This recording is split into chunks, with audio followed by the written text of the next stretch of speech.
আমার ৭৬,০০০ বিঘে সম্পত্তি আমি পাচ্ছি না, এটা সম্পূর্ণরূপে বিজেপি হিন্দু মুসলমানের মধ্যে ঐক্যের যেটা আমাদের ঐক্য আছে বিনষ্ট করার জন্যই এই ধরনের মিসলিড করছে, মিসগাইড করছে আমাদের।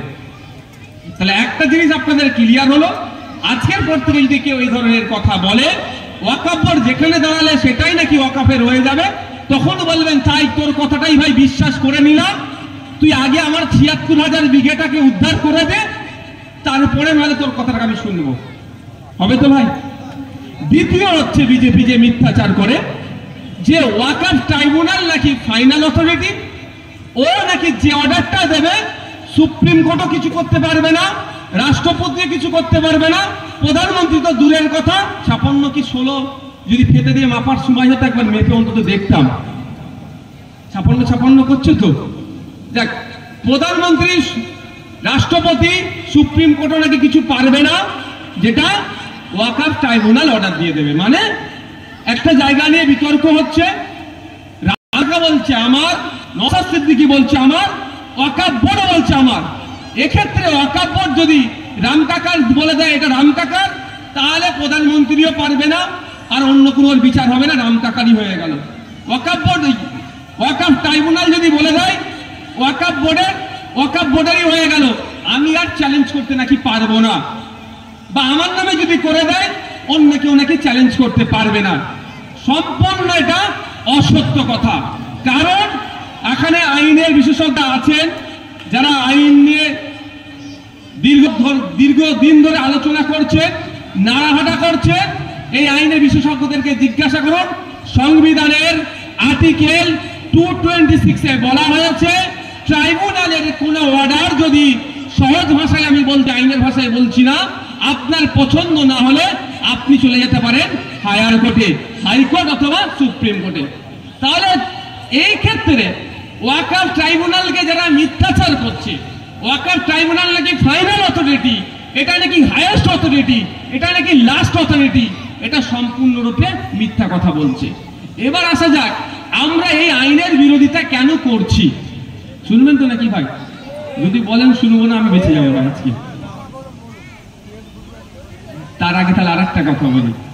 একটা ভুল বার্তা ছড়ানো হচ্ছে কিভাবে, যে মুসলমানদের ধর্মীয় সম্পত্তি রক্ষণাবেক্ষণের জন্য ওয়াকফ বোর্ড আছে, আমি হিন্দু, আমরা হিন্দু, আমাদের ধর্মীয় সম্পত্তি রক্ষণাবেক্ষণের জন্য কেন বোর্ড নাই, এই বলে একটা মিথ্যাচার করা হচ্ছে।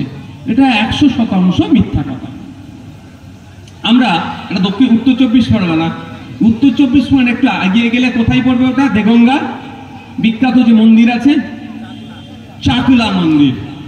চাকলা মন্দিরের যে ধর্মীয় সম্পত্তি আছে সেটাকে কিভাবে রক্ষণাবেক্ষণ হবে তার জন্য আইন আছে।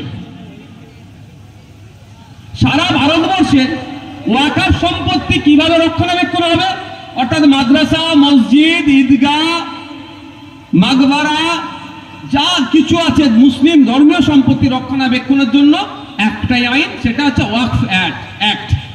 আর আমার হিন্দু ভাইদের ধর্মীয় সম্পত্তি রক্ষণাবেক্ষণের জন্য আলাদা আলাদা রাজ্যে আলাদা আলাদা করে আইন আছে। কেন আমি আপনাদের কটা যদি বলি আপনারা বুঝতে পারবেন।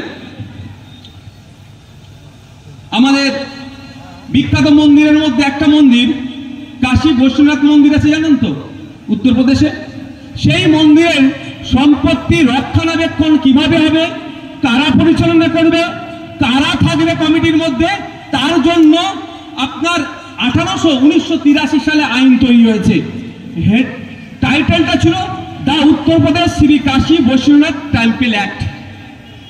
এভাবে উত্তরপ্রদেশের ওয়াকফ সম্পত্তি রক্ষণাবেক্ষণের জন্য ওয়াকফ আইন আছে, উত্তরপ্রদেশের কাশী বৈশ্বনাথ মন্দিরের সম্পত্তি রক্ষণাবেক্ষণের জন্য মন্দির একটা। সুতরাং আপনি একটু যান তামিলনাড়ুতে, the Tamil Nadu Hindu religious and charitable endowments act 1959, 1959 সালে তামিলনাড়ু রাজ্যে যত ধর্মীয় হিন্দু ধর্মীয় সম্পত্তি আছে এবং চ্যারিটেবল যে সম্পত্তিগুলো আছে সেইগুলো কিভাবে রক্ষণাবেক্ষণ হবে, কমিটিতে কারা কারা থাকবে, হিন্দু থাকবে কি মুসলমান থাকবে, কারা থাকতে পারবে না, টোটালটা কিভাবে পরিচালনা হবে, করার জন্য আইন 1960 সালে তৈরি হয়েছে, সেই আইন চলছে। আপনি চলে যান তামিলনাড়ুতে,